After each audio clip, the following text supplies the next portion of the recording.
Hey y'all, it's me. These are the flowers that I picked yesterday, and I put them in the bucket with a little CVB something or other tab in it, and they've stayed really nice. It's kind of a test. You're supposed to, when you put them in the water, leave them for like at least 4 hours and up to 72. So I wasn't in any hurry to make my little vases, but I will do that probably in the morning. Today, we're going to do what I've been promising some of you all that we would do this year, this summer. And we're going to can my last run of beans. Now, this is mostly cooled down, and that's the ideal, is just to let your canner cool down as much as possible before you open it. Now, those of you that have never canned before, when this weight is still on here, let me make sure you're seeing what I'm wanting you to see. When this weight is still on here, you want to, when you twist it like that, not hear a single sound, not any kind of steam coming out from under it, nothing. Because as long as there's still pressure on this canner, do not remove the lid, okay? We're working kind of backward because it would take 2 hours before I'll have this other canner ready to take off. So I'm not gonna make you kind of watch this for 2 hours. We're not gonna do that. So let's take this canner. This is an old canner. I've had this one. I think that I got this one when Hugh and I, at our wedding anniversary.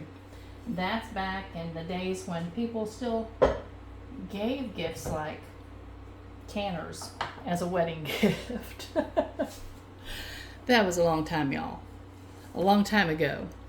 So anyway, this little tool is pretty spectacular, and I've used it both ways, and I think it works either way. This will save your hands, and you lift it up right around the rim with that. I dry the bottom, and we'll put them all on here. A canner run is usually 7-quart jars. If you have a tall canner, I have the tall canner downstairs, I can can, I think that it will either hold 4 or 5 half gallons. So I'll be doing some of that with tomatoes in a few weeks. The taller canner, you can also do several or 2 layers. I think it's just 2 layers of pints. And I don't usually can anything in pints though. I did when my mother-in-law and sister-in-law were still alive. We would can some beans for them. They were the canners in the family mostly, but they're toward the last couple of years that they were with us, it was getting tough on them. So Hugh and I would can some pint-sized green beans for them. So there they are. And now the reason I've covered them up, and I really didn't need to for these guys because they're already cooled down. They're still pretty hot, but they're not burning hot. But you don't want a draft to hit them, because a draft can actually cause one of them to bust. So we don't want that to happen. Let me take y'all in here to the kitchen, and I'll come back and get the canner in a minute. All right. Now I did tell you the other day that I have actually, I'm trying to get this thing to, you know what, see if it come down like that. There we go. What was I saying? That I had actually started just cutting the beans instead of breaking the beans. And that's, to me, much easier. It doesn't make as pretty of a finished product, and I'll show you why in a minute. But it works just fine. So I've already scrubbed these quite a bit. Let me show you what I'm doing, the scrubbing process. If you rub them together, you're not going to hurt them.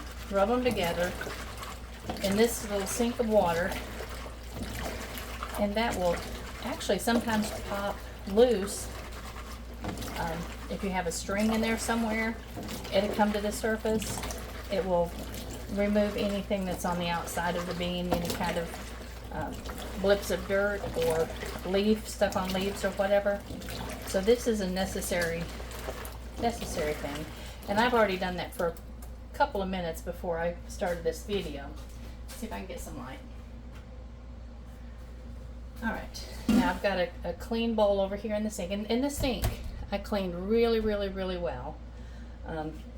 You can just use great big tubs so that you're not using your actual sink, but they're going to be rinsed any number of times. Actually, no, I shouldn't say that. These are going to be rinsed this time and this time. And the reason for that is because we don't spray anything. We don't spray anything. We're trying to actually, you all know that we've been trying to get some beehives going. We had some, actually, we thought that they were going to settle into the nests that we have in the back, out by the garden, and they have disappeared again. So I'm not sure. There was something there that just didn't suit them. But anyway, Hugh and I, we will build some top bar hives this winter and have those set up, and hopefully we'll be able to catch a few swarms, or to actually, well, we may buy a few, but I hope that we can catch a few as well. But so I don't really have to do anything but just get any dirt off of them that there might be, because there's not any sprays, no pesticides of any kind, nothing on these beans. So they're as organic as we can make them. We can't advertise anything as organic because there's a big process you have to go through in order to get that title from the USDA, and it's just something we're not interested in doing. But anyway, this is just all there is to it. To get them ready, just cut them up or break them, whichever you choose to do. Make sure you get those strings off of them. That's the biggie. Someone had asked why I didn't have anybody helping me. It's kind of because I'm real picky about the stringing process, and if anybody gets in a hurry or isn't paying real good attention, then you end up with kind of a stringy quart of beans. And honestly, I'd sort of rather not have beans as to have stringy beans. So, and Hugh can't see very well. He has never been able to, even when we were young marrieds, for some reason he just couldn't see the strings as well as his mom and I could. So that's just something he never really helped so much with. And it may, girls, it may have been an excuse. I don't know. But no, I don't think so, because he seemed to enjoy breaking beans. But anyway, everybody has the things that they're good at and the things they're not so good at. I think I've got enough for an entire canner run, and if I have a little bit left over, I'll put them in the refrigerator, and we'll cook those up for tomorrow evening. And green beans take a long time to cook. Not sure exactly the time, but I think that I usually, if I cook them from raw to done on top of the stove, it's usually a simmer for maybe 3 hours. But we like green beans well done. I know a lot of people stir fry them and like them a little bit more on the raw side, but everybody has a preference. We just grew up eating green beans that were well cooked. So it's a personal family thing. My grandmother, on my dad's side, she put bacon grease in her beans, and I actually love those beans. And when we go to the Cracker Barrel, that's what Cracker Barrel, if you ever eat the beans at Cracker Barrel, that's what my grandmother Zell's green beans tasted like. So I usually order the Cracker Barrel beans when we're there. Alright, I'll turn these off for a minute and go ahead and get started over here. And I think I'm just going to move you over. I'll move you back and forth so you can better see what we're doing, what I'm doing. And I must have a mouse in my pocket. Alright, you can see this little tool. This is a necessary little tool. little canning funnel. And now this is something very different. A lot of you ladies that are my age and older will wonder, why is she putting those beans in the jars when they're so raw? My mother-in-law parboiled her beans, and there was a reason for that. And I figured out a couple of years ago, the reason was just so that you could get lots and lots and lots of beans in your jars. You know, there was probably limited shelf space, and these big families that had 8 or 10 children, they wanted as many beans in a jar as they could get. And I understand that, but families are much smaller now, and it was so hot.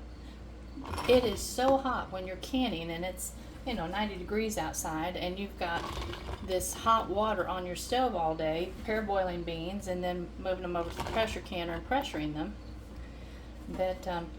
That's one way just to cut down on the amount of heat. Let me see if you're seeing what. Let me back you up a little bit.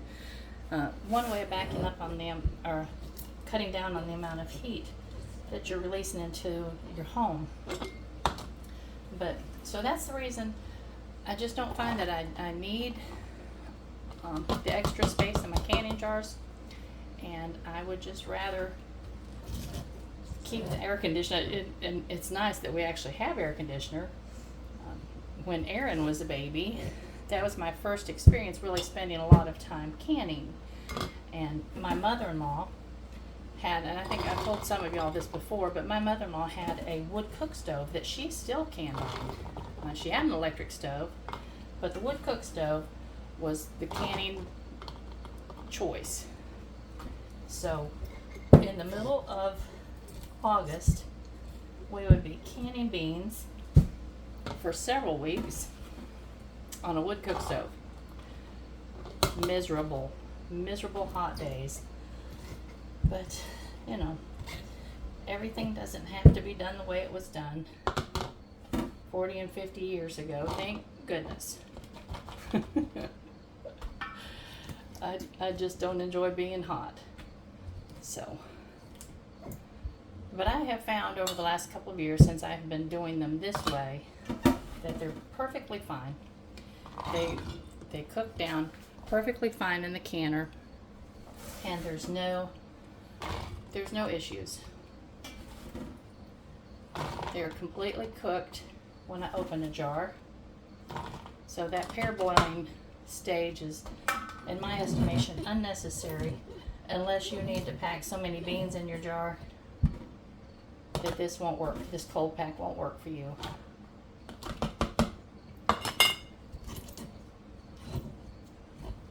Listen to that squeaky sound. That's nice. We have that refrigerator on the back porch now that we're keeping the eggs in, and so I actually have a place when Hugh picks the beans, if I'm needing to wait to work part of them, we always poured them out in the floor on newspapers or on a table on newspapers or whatever to keep them from sweating, because beans will sweat when they're just all stacked up on each other. And so you have to take that little step. But since I have that little refrigerator out there that's mostly empty, I can just set the baskets right directly on the shelf and I'm good. That works well. Makes me happy. Doesn't take a whole lot to please me, girls. I'm a simple-minded little person. Yeah, I think I'm going to have enough before I have to rinse anymore. So I'll have a good sized pot to cook tomorrow. More than I'll need. I'll have to freeze some of them after I cook them. But I'm not going to run another can load for maybe 2 or 3 quarts.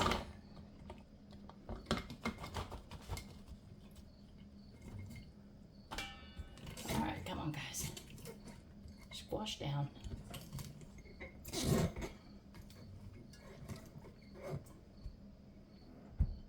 I hope your day has been wonderful. We had storms here this afternoon. The whole eastern seaboard, it looked like from the weather map, was really struggling with tornadoes and hail and all kinds of just nasty, nasty weather. We didn't get anything damaging. There was a lot of wind in other places, but we're kind of here in this little bowl, so it protects us somewhat. But and me, you know, I was worried about my new roof. I was telling him, "Oh, I hope it doesn't hail and damage our roof." Being a typical man, he said, "We've got insurance." I just don't want my pretty new roof ruined. Insurance or not, insurance companies are just kind of getting slammed right now with all of this nasty weather. All right. Now, the next thing we're going to do is put in salt. And now there is canning salt. I don't necessarily like canning salt. I like this is just the Himalayan sea salt, and this is a half tablespoon measure. I don't put that much. I put about a teaspoon in each one of these, just a little guesstimate.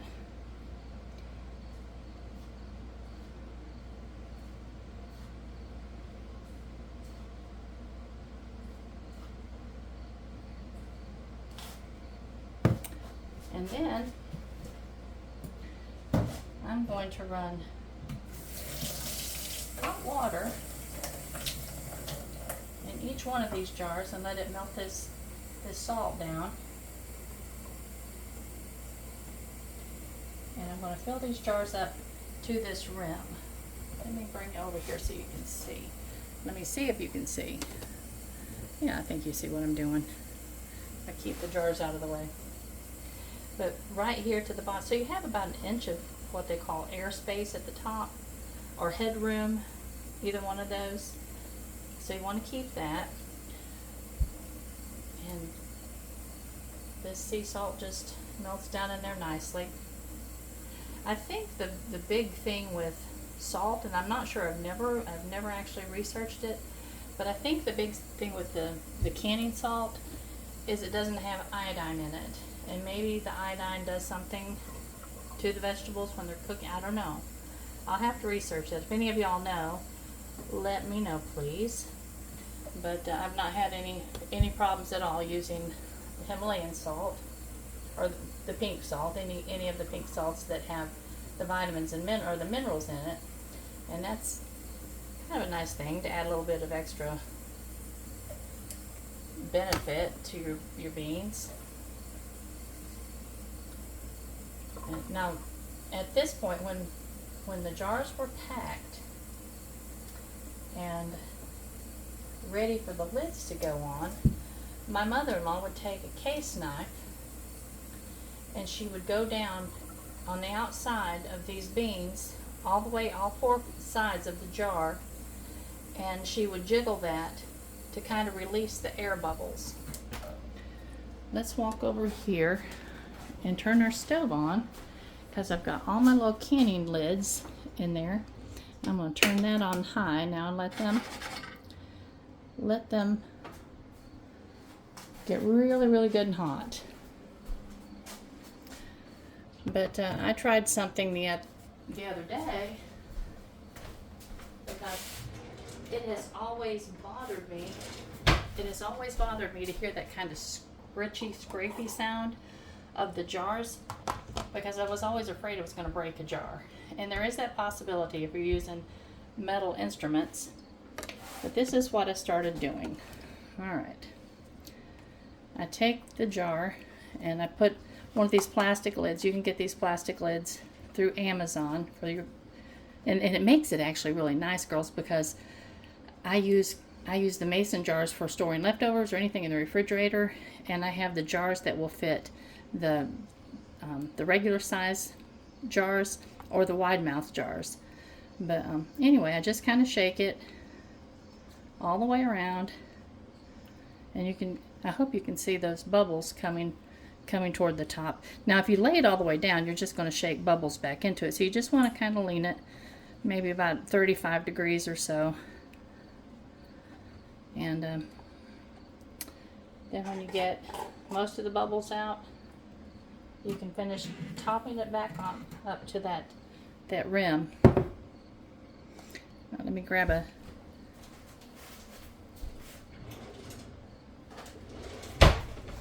wide mouth lid because I've got. All right. Now, do you see them coming up? It works pretty well, and I have not had a lot of liquid spew out of my jars when I've canned them, and that's usually the indicator that you've not gotten enough of the bubbles out. So I think we're doing all right in that respect.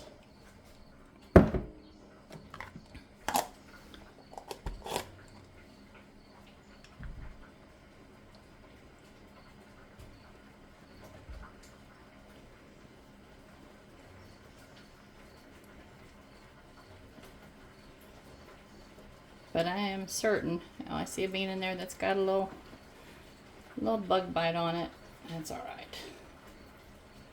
It's not the bug itself, just a little brown damage from the bug bite. I'm going to leave it. Don't tell anybody.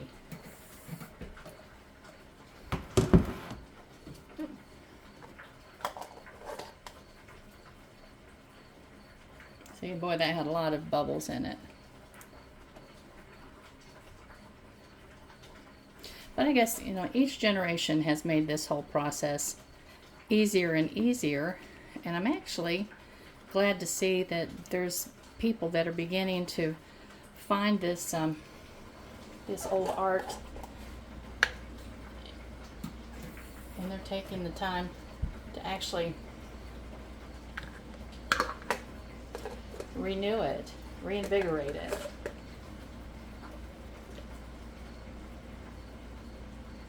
The difference between canning your own food, of course, is the freshness. You know that they're fresh. But, you know, when I was a kid, there wasn't a whole lot of pesticides used. So the food that you get from the grocery store,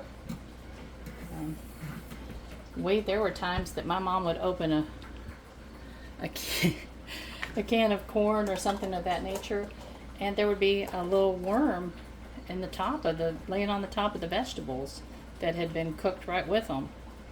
And that was so common. I don't know if y'all remember that, but that was so common that you didn't take the can back to the store and demand your money back. You just took your spoon and got the little worm out of there and you used the vegetable as if you would have before, as you would have without the little worm in there.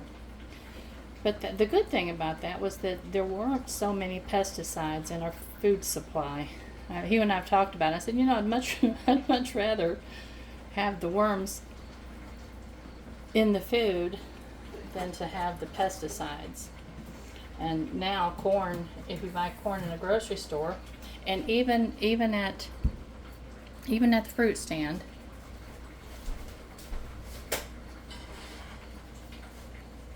you're going to be dealing with a hybridized, with a variety that has actually been created to keep the worms from becoming, to get rid of the worms. I mean, it's like if the worm actually bites into the corn, it kills it or something. That you won't open up a corn anymore and actually find the little silkworm at the end where they always used to be when you would pull your silks back. And to me, I don't know, it's disturbing. It's just disturbing. I feel like our food supply has just been so damaged. Now, what you saw me do here, girls, and this is important, I took a clean cloth and I wiped around the rim of these jars. That will take care of if we have any little pieces of salt crystal or anything on the rim of this jar. That will get rid of that so that we don't have to worry about the jar not sealing. And another thing, when you're doing that, your rag or your little cloth will also feel if you have a little nick. Don't try to use a canning jar that has a little nick or crack, because you're just wasting your time. No, shh, Kaiser, hush. It will not seal.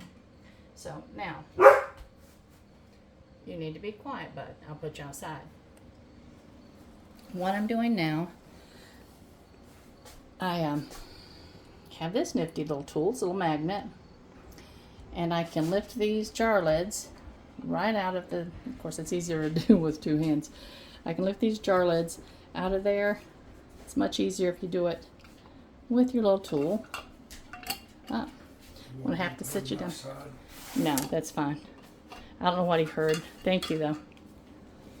He was going to put him outside for me. I don't know what that crazy doggy heard something. But with two hands, it's just super easy. You just pop it down there, and you're good to go. You see what you're seeing. Scooch it back a little bit. All right. But what I'm doing now, between just cutting the beans and not parboiling the beans, it's probably saved me at least a third in time. And that's just very, very substantial. Very substantial. All right.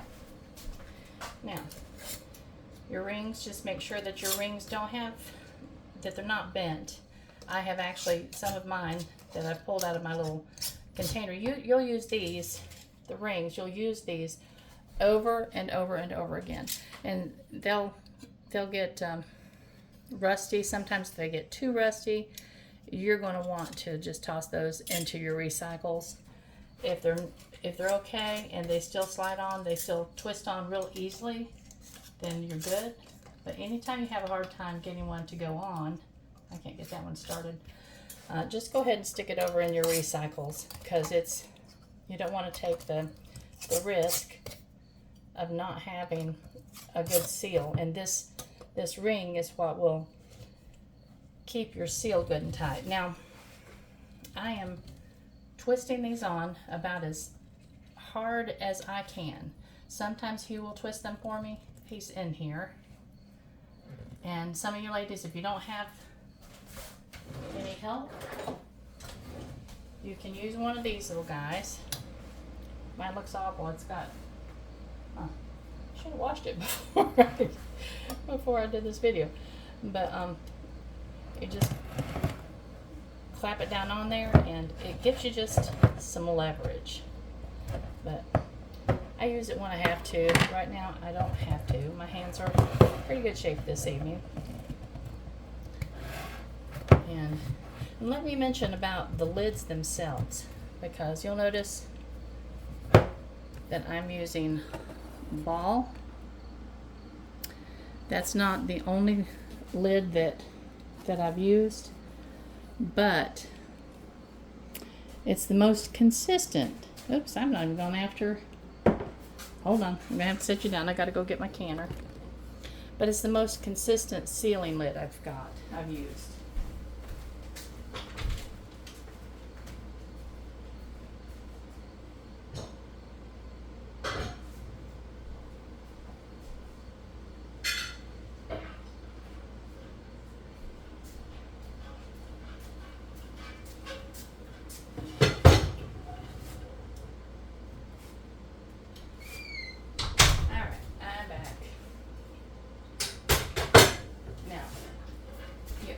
Do not have to change the water every time. My mother-in-law actually never did. She when we were canning consistently, she would change the water maybe once a day.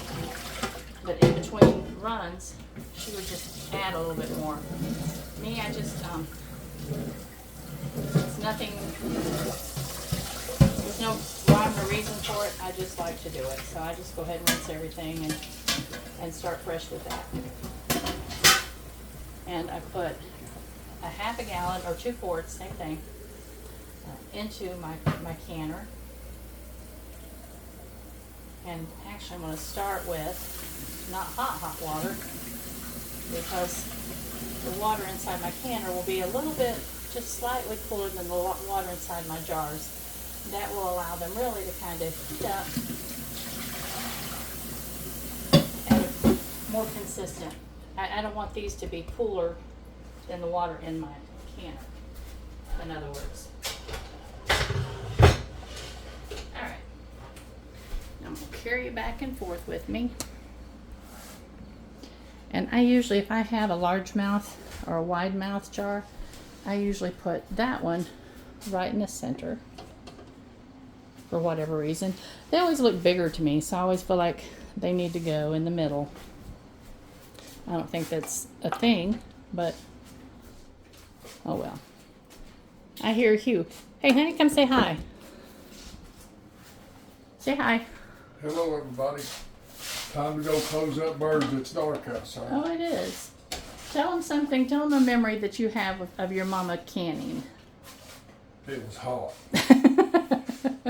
We had a wood cook stove set right there. Where the fridge was, yep. And it was hot. My mother canned 300 quarts of beans every year. A year. Yeah. And my dad ate about every one of them. My dad, 2 meals a day, he had beans for lunch and supper. He had some kind of a bean, whether it be a pinto bean or a green bean. Mm-hmm. But he had some sort of a bean. Every time. Every time. And the only thing I know of he wouldn't eat was lima beans. And when he was in Korea, they had got in some kind of a storm, and their ship he was in the Navy in Korea, and their ship got separated and it was disabled, and they got down to where all they had to eat was lima beans. He said, we eat lima beans for 2 weeks for 3 meals a day. And he never touched a lima bean, wouldn't even talk about it.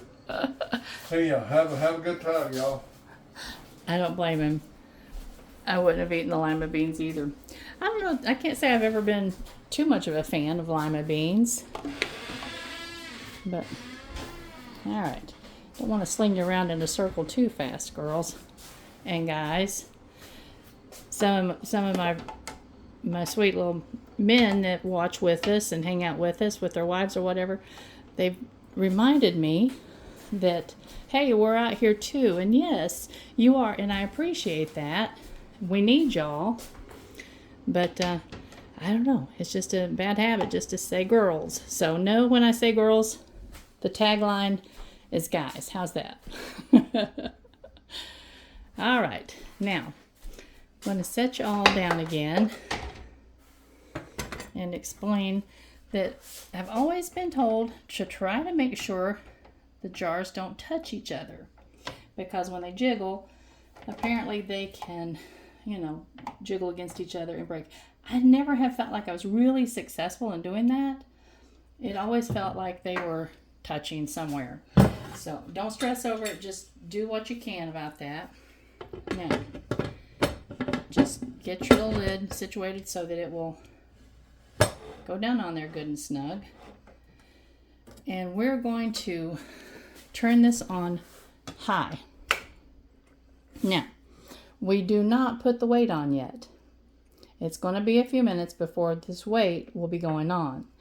And at that point, I'll be able to show you or tell you how to finish this up, since I showed you at the beginning how to take them out.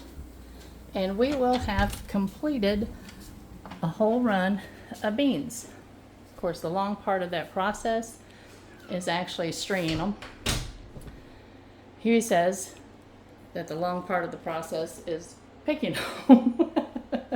And I don't disagree with him. I am certain that absolutely is the thing. So while we're waiting for that to actually build up steam, let me bring you in here and show you what's going on. Let me close this thing, if I can figure it out without making y'all seasick. I can't, so anyway, I'll leave it. I repotted all of my orchids the other day. I had broken this big leaf.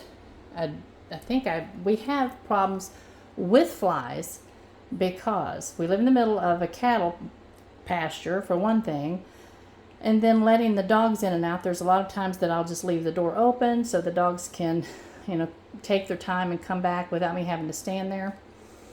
And so the flies, of course, come in, and I'm fighting flies then all forever. But I think I hit, these are all on the kitchen windowsill, and I think I hit that one with a fly swat one day. And yeah, so anyway, I ended up cutting it off because it was definitely broken. They're all looking really good, except this guy. And I'm not certain what I'm doing wrong with him. His roots look good. You can see all the roots. I mean, they look fabulous. The leaves look kind of atrocious. So, I don't know. I think I'll just fix me some leaf solution and start misting them every day. That's something that I've recently read about and nothing I have ever done before, so maybe that will help. It's a little solution with the fertilizer for the leaves, because I do, every time I water them, I do pour the solution that's for the roots, and when they're blooming, for the blooms, I pour that into the container, and I fill it all the way up, and I let it set for about 10 or 15 minutes, and then I turn it up and let it pour off. So the goal of that, of course, is just to wet your bark really well. I might not have let that one soak long enough. I might just go ahead and give him a really good drink tomorrow and leave him soaking for maybe a half an hour or so. But I put them in here because they don't quite get as much. They're this far away from my window, and so I'm trying to give them just a month or so to reacclimate before I put them back in the windowsill, because it's a little stressful when you repot them. It is a little stressful, but I'm pleased with them. I think that they're happy for the most part, and this little guy will work on him and get him back into order. But I think that with the run that's in right now, and with this run that's underneath of the towel, and then the couple of runs that are in here on the counter, I think I'll have 90 some quarts, which is plenty, because I still have that many left from last year. So I don't know how many I have in there, but probably about 35 quarts or so. I don't know. But we're set for green beans for a good while. And now, one other thing, girls, be certain and take a permanent marker and mark the year on top of your beans. Because you're going to want to know that you're using up. Personally, I know that you can go much longer than 3 years.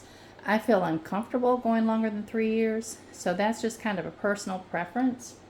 The jars that I have in here right now, they're dusty because everything in my house is dusty. When you have gazillions of large dogs, everything gets dusty. But you'll see these are dated 22, so these are last year's. And I probably have some maybe 21s in there, but I doubt that I have anything prior to that. But anyway, now I can hear these beans beginning to boil in there, and I can feel just a little bit of steam beginning to come out of that spout. Now when it's ready to start really building steam and I put this weight on, there'll be a little bar in there that will come down and seal. And when it seals, that's what allows it to build enough pressure to start causing this little weight to jiggle. And it's quite an interesting little sound, very loud and obnoxious. But anyway, let me see. What else do I want to talk to you about in here? It's getting hot in the kitchen, so I really don't want to be in there right now. And if I can get this thing to close up, it'd be easier. But I don't know if you can see, when we were in the garden the other day, the ageratum were showing up so blue, or more purple. They're kind of a periwinkle, and I wish you could see the color. Maybe it shows up better in this. It looks like it shows up a little better. But it's such a gorgeous, gorgeous color. Let me see. What else? And of course the zinnias. I've never grown any Gerbera or Gerber daisies. I'm not sure what they are. But, and here, some of y'all have sent me some information on where to get the wallflowers, and I appreciate that so very much. And just look forward to maybe one day actually even growing some of the Gerber daisies. They're so pretty. But these things are the things that I'm just in love with. I don't know what they are, but aren't they just a beautiful little filler? Pretty, pretty. And now in the morning, I'll go ahead and get these trimmed down and put them in my vases. And I'll put the flower packets in it. Let me show you what I put in, because that stuff really does. I'm not sure exactly what the science is behind it. I'm sure you can probably watch Lisa Ziegler's videos on it. She does a lot of YouTube videos, but you can watch her videos on it, and she can tell you exactly what these little tablets do. They're CVBN, Crystal CVBN, I'm not sure, but they're teeny tiny little things, and they smell like bleach. So see how tiny they are? And you just put one down in your bucket of water, and the directions suggest that you leave them the flowers in there for about 4 hours, and or up to 72. Of course, mine won't have been in there probably about 36 hours by the time I fix it, or by the time I put them in the vase. And then this, I've got it in a baggie, but this is what you'll get with a package of flowers if you get them from a florist or from the grocery store. And it's kind of the sugar water stuff. And so when you're fixing your vase and you're cutting your flower ends to the length you want them in your vase, you just put this in your water, and they will stay pretty for up to 10 days. Believe it or not, they really, really will. One way to make sure that happens is every 3 days, just turn you don't have to take your flowers out, but turn your vase to the side, hold onto your flowers, turn the vase to the side, and just pour that water out. You can rinse it a little bit by actually pouring some water in there and just pour it out again.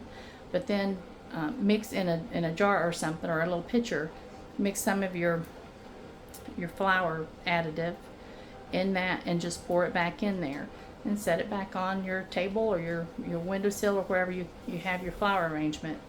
And it really surprised me when I first started using these products how really seriously long it kept the flowers alive, and not just alive, but really pretty. So there comes Huey again. He didn't know I still. I'm going to see if the chickens were still out. Oh, were they? At 9 o'clock? At 9 o'clock. Do they not know how late it is? Apparently not. The chickens were not ready for bed. That's funny. Let's go outside. I don't know if my camera will pick it up or not, but if Ferdinand is on the roof, y'all need to see this. It's actually pretty intense. All right. I'm going to turn the camera around so I can see what you're seeing, because I'm doing this. Oops, no, I did the wrong thing. That's a very squeaky door. Sorry, girls. I know that's probably painful. I can see out here pretty good. I hope y'all can see. Nope, he's not. Up there on the peak of the roof is actually where Ferdinand roosts pretty often. I hope that's not where he's going to roost this winter, because I just feel like that's, of course, I'm sure he has more sense than to just roost in the weather. But it's pretty intense to watch him when he's roosting. A lot of times I'll sit out here and earth, and I'll just sit there and watch that crazy bird up there on the very peak of the roof, making his funny little nighttime sounds. Our neighbors apparently don't mind too much. because they will say every now and then, I heard your peacock last night. I've never had the courage to say, I hope he's not bothering you. So it's kind of funny. You must be having to get some of them out of the compost shed. Yep. Yep, they're not wanting to go to bed. Hello, thank you very much. This is Tux. Chelsea named him because of his black and white coloring. He would probably just leave them in that compost bin, except we've had issues with coyotes. Of course, y'all know that. We lost Isabella. So we like to try to get them all put away. Close their little house up good and snug. I still hear that mama grumbling. She's saying, stop it. Leave me alone. I was comfortable where I was at. She probably was already asleep. Bless. Alright, let's go back in here and see if we've got... Hold your ears. Lots of noise again. Look at this, I've got doggies all over the floor. As per usual. And they lay right in the middle of the floor. And right in the middle of the door. I say often that, and there's Bodie, and Kaiser laying back there, and Bela is usually laying over here behind Hugh's chairs, and he is. There he is. Hi, darling. What you doing? Say. He says, "I'll come say hi, Mom." What? What you want, Mom? I'll come say hi. He's a sweet boy. He's a sweet boy. Yep, yep. These doggies, I tell you what. I would have not made it this far in life without them. I know some of you all absolutely understand that, and some of you all do not. That's okay. Now, let me see if I can, okay, now can you see the little puffs of steam coming up? A little bit. It's not, I usually let it build up more steam than that before I put the weight on, but I'm going to go ahead and put it on. And if you'll see how it's numbered on here, this 10 is what I'm going to put right, I'm going to cap that right down over top of there. And so it's going to, when it starts jiggling, not right now, it has to actually start jiggling. When it starts jiggling, you're going to set your stove timer for 25 minutes. And when it's jiggling really hard, you're going to come over here to your eye, and you're going to turn it down just a little bit. And it will slow it down. And when it starts jiggling hard again, you'll come over here and turn it down just a little bit. You'll rarely get below 6, okay? That's something that usually never happens. But everybody's stove is different, so actually working through this process with you won't necessarily help with anything. But I would encourage you to watch several people, especially depending on the type of canner that you have, but watch several people canning, and you might find somebody that has, and so you can see that little bar has not came down yet. It usually comes down pretty quickly. I was hoping to just let this thing start jiggling so you could see what it does. Did you get them up? It sounded like, who are you fighting with in the in the compost bin? 2 of the chickens that were roosted on the compost wall. They didn't go in the house. Did they go? Yeah. I carried one and throwed her in the house. Papa threw the chicken in the house. How rude. Bless. It gets a little grumpy this time of night. That old brown hen that's always what wants to roast in the compost bin. Yeah. I carried her and put her in the house. Okay. Well, she's much safer in there. She much safer in there. Considering the compost bins are pretty full. Yeah. And they are. The compost bins are doing well. The last one is actually usable. Corey and Aaron have used some. I'm getting ready to use some, and so that's just exciting. There's no way that those 3 bins, I think, will create enough for all the gardens on this farm. But we'll spread it out as much as we can. And actually, we have several good-sized piles of cow manure that have seasoned, and so we'll be able to actually use some of those. The problem with using it before it's actually composted is that you might end up with some seed that haven't been heated enough to kill them, but you'll still have all the nutrients. All right, I'm beginning to hear some promise. I don't know, girls. Let's go back in here and let me show you Cleo and Claudia. At least that's a possibility for their names. We don't know, because Corey says she doesn't really know for certain whether they're male or female. So, all right. And I think they're already hidden for the night. Nope, over there. Can you see them? Over here. There they are. I can get down a little closer. There they are. They said, "What are you bothering us? You turned the light on and it's time for bed." Hello. But I enjoy sitting in here. Actually, even in the dark, I don't like to leave their light on too long. But isn't that pretty? Oh, what a rock on. Oh, this plastic box. I think it's so pretty with the light on. Beautiful, beautiful.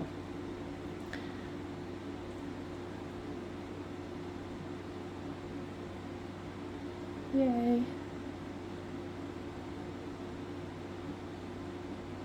We could just sit here and turn this on and just take a nap, girls and guys.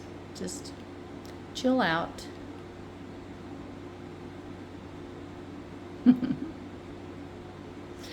All right. I think I'm going to go in here and close this. I have almost gone, let me see, it looks like 53 minutes. I hope y'all have learned something and that it hasn't just been excruciating. But it's canning is becoming not a lost art, but I think it's becoming a recovered art. And the nice thing, I think it's just becoming easier, because as we learn more about, a few shortcuts, you can't take shortcuts that would cause anything to be dangerous, so make sure you're not doing that. But taking some nice strategic shortcuts makes the process much less painful and much shorter. Both of those are good, because our time is precious and we don't need to use it up on unnecessary steps. Right? Exactly. I'll enjoy hearing from y'all, and especially some of you who have canned for years. Oops, sorry girls. Some of you who have never canned, and it's beginning to jiggle. Let's go in here and hear this thing.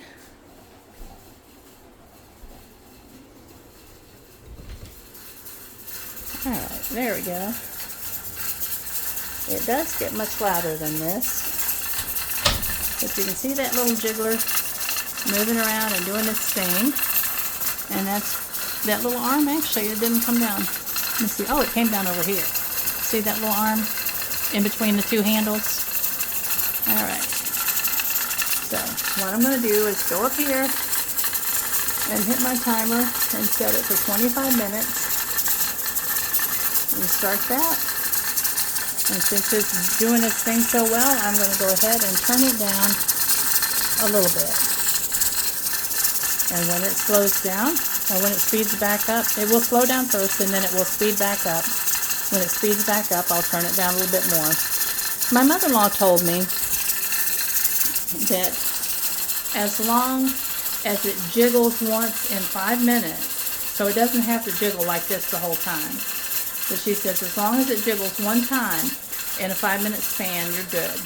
And so that's kind of easy to accomplish. But I'm always afraid that I'm not letting it jiggle as much as it does, as it should. So mine jiggles a lot. So, all right, I am ready to go get a shower and go to bed. I think I'm going to leave Hugh in charge of just turning this thing down, and I'm ready to go to sleep. I hope you all have a wonderful night as well. Those of you in Australia and on the other side of the world, I hope your day is wonderful, and we'll talk soon, and love you all. Bye-bye.